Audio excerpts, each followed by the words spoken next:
Quelles sont les trois catégories d'aliments interdits lorsqu'on fait un régime? Donc ici, nous allons parler des aliments que toute personne qui veut commencer un régime pense à éliminer de son régime alimentaire, qui pense à éliminer de son plan alimentaire, pense à éliminer de ses routines alimentaires.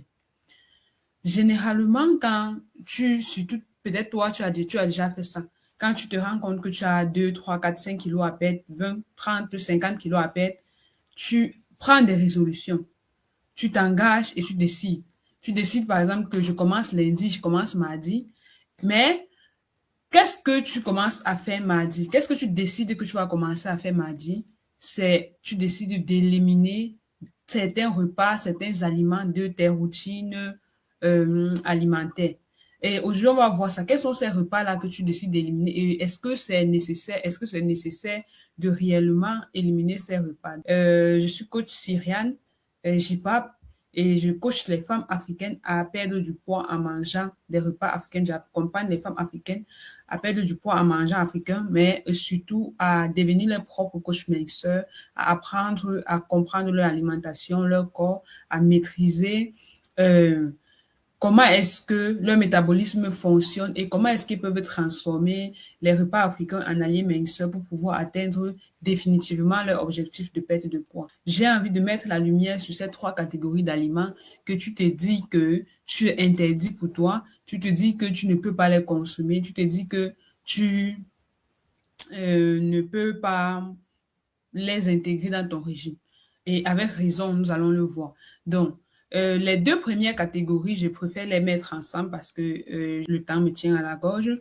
Ce sont les catégories des sucres, des aliments sucrés et les catégories des féculents. C'est les catégories des féculents, de tout ce qu'on appelle compléments chez nous en Afrique, tout ce que on ajoute sur les repas pour compléter.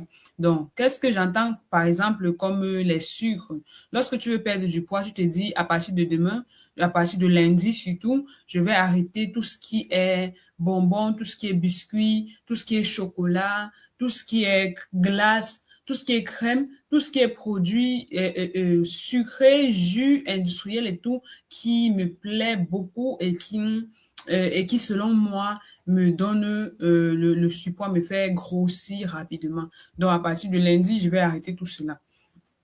Et d'un autre côté, tu décides d'arrêter aussi les féculents. Les féculents, comme les plantains, les patates, les ignames, en fait, tout ce que tu complètes tes aliments, le manioc, tout ça, tu décides d'arrêter parce que tu veux faire un régime qui va marcher, un régime qui va être rapide, qui va te faire maigrir. Parfois, tu décides aussi d'arrêter le pain, surtout le pain blanc, parce que tu te dis que le pain blanc va te faire, c'est le pain blanc qui te fait maigrir et parce que tu manges trop de pain, parce que tu es accro au pain ou bien parce que tu aimes le pain blanc, tu ne maigris pas. Donc, c'est ça que sont ces aliments que tu décides d'arrêter au quotidien. Et pourquoi est-ce que c'est important pourquoi est-ce que ces aliments-là sont taxés d'aliments qui favorisent la prise de poids ou bien d'aliments qui limitent la perte de poids? Premièrement, parce que ce sont des glucides. Ce sont des glucides. Les sucres, que ce soit les sucres, les bonbons et les produits industriels, là, sont des glucides et les glucides sont tous des sucres. Les sucres lents pour les produits transformés, les bonbons, les biscuits et les sucres complexes pour le riz, le plantain, le pain, les ignames et tout ça. Donc, tu as peur de consommer les glucides parce que les glucides contiennent des sucres. Et on t'a dit que lorsque tu consommes les sucres, lorsque tu consommes les repas remplis d'amidon, les repas remplis de sucre, ta glycémie augmente. Ta glycémie augmente parce que tu donnes à ton corps un grand taux de sucre d'un coup. Par exemple, lorsque tu consommes une baguette de pain entière, ton corps n'a pas le temps de digérer ou bien d'utiliser toute cette quantité de sucre qui ressort du pain et cela est absorbé dans le sang. Et à cause de ça, donc, à cause du trop plein de sucre qu'on retrouve dans les glucides, beaucoup de personnes ne veulent pas manger les aliments sucrés, les glucides pendant leur perte de poids. Et la raison n'est pas fausse, c'est vrai. Lorsque tu consommes du riz en trop grande quantité, lorsque tu consommes du plantain, du pain en trop grande quantité, les ignames en trop grande quantité, le manioc en trop grande quantité, lorsque tu consommes les bonbons, les biscuits, les chocolats sans contrôle, forcément, ça augmente ton taux de glycémie, ça augmente la quantité de sucre qui est dans le sang parce que le corps, surtout quand tu consommes cela sans accompagner de fibres, sans accompagner de protéines, tu vas voir que la quantité de sucre dans ton sang va grimper. Et lorsque le sucre grimpe dans le sang, le sang aime, le corps humain aime être équilibré. Donc, le corps humain aime avoir une quantité fixe de sucre dans le sang. Ce qui fait que lorsqu'il y a une montée, un pic, ce qu'on appelle le pic de glycémie, le corps humain stimule rapidement l'hormone qu'on appelle l'insuline. Et cette hormone qu'on appelle l'insuline est chargée de débarrasser le corps de l'excès de sucre, de l'excès d'énergie qui n'est pas utilisé dans le sang. Et généralement, par un processus plus ou moins long, l'insuline stocke ce sucre dans les graisses, favorise le stockage de ce sucre dans les cellules graisseuses. Et généralement aussi, c'est plus au niveau du ventre. Lorsque tu penses que tu as un ventre énorme parce que tu manges trop du pain, trop de la patate, trop du maïs, trop de la tchéké, trop des bouillies, c'est vrai.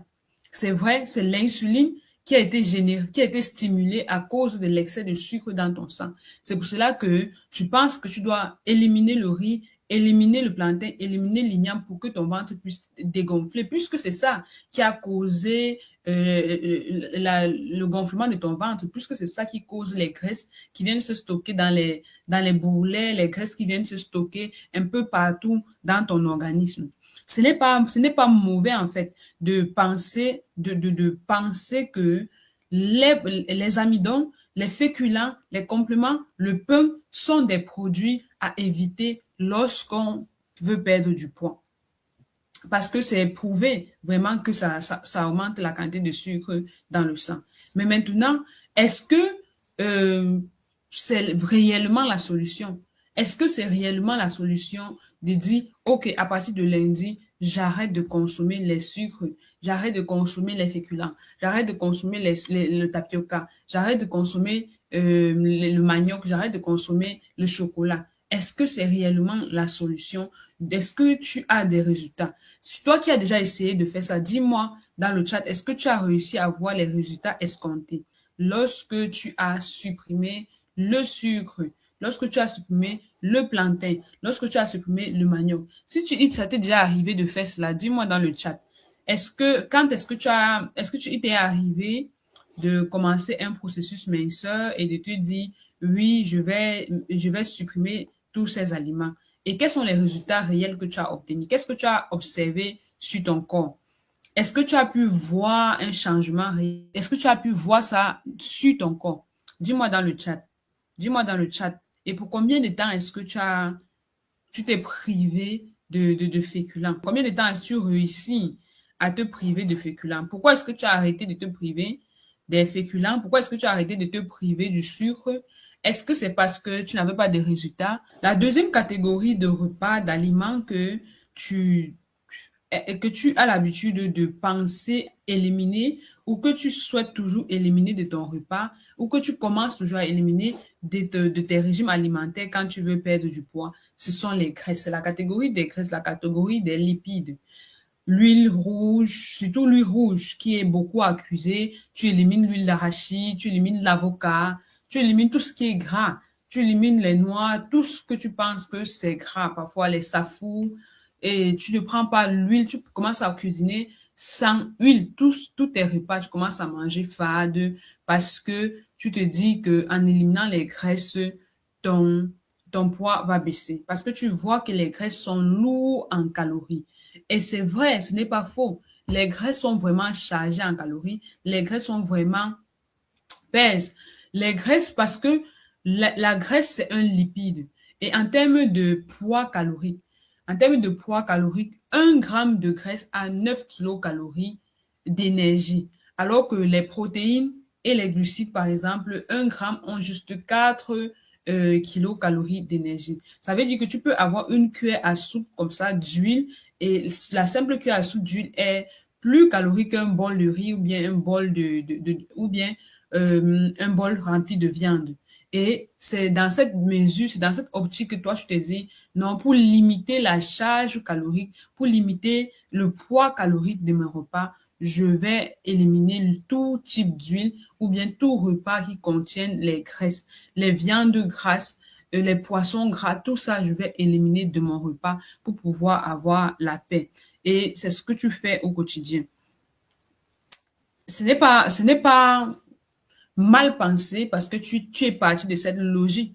Tu es parti de cette logique que réellement, si j'enlève les graisses, et sûrement tu as essayé, tu as expérimenté, tu as pu enlever parfois les graisses de ton alimentation, essayer de faire des régimes, essayer de faire des processus minceurs avec moins d'huile, et tu as sûrement vu de bons résultats. Dis-moi dans le chat, est-ce qu'il t'est déjà arrivé de faire un régime où tu ne prenais ni sucre, ni féculents, ni graisse? Tu te contentais juste, lorsque tu élimines tout cela, il te reste quoi? Il te reste les fruits, il te reste les légumes. Dis-moi dans le chat, est-ce que tu as déjà réussi à faire un régime, à faire un processus minceur qui élimine toutes ces catégories d'aliments? C'est vrai que lorsqu'on entend aussi les graisses, les lipides, on voit directement la graisse corporelle et on se dit, lorsque je vais consommer mon repas, la graisse va directement s'ajouter, la graisse de mon repas va directement s'ajouter à la graisse qui est dans mon corps et je ne veux pas ça, je veux m'éloigner le plus possible de tout ce qui est graisse parce que c'est ce que je veux éliminer de mon corps. Est-ce que tu t'es déjà trouvé dans cette catégorie de personnes qui éliminent? Alors, donc, je voulais bien développer pourquoi est-ce que tu n'as pas eu de résultat ou bien tu n'as pas eu de résultat définitif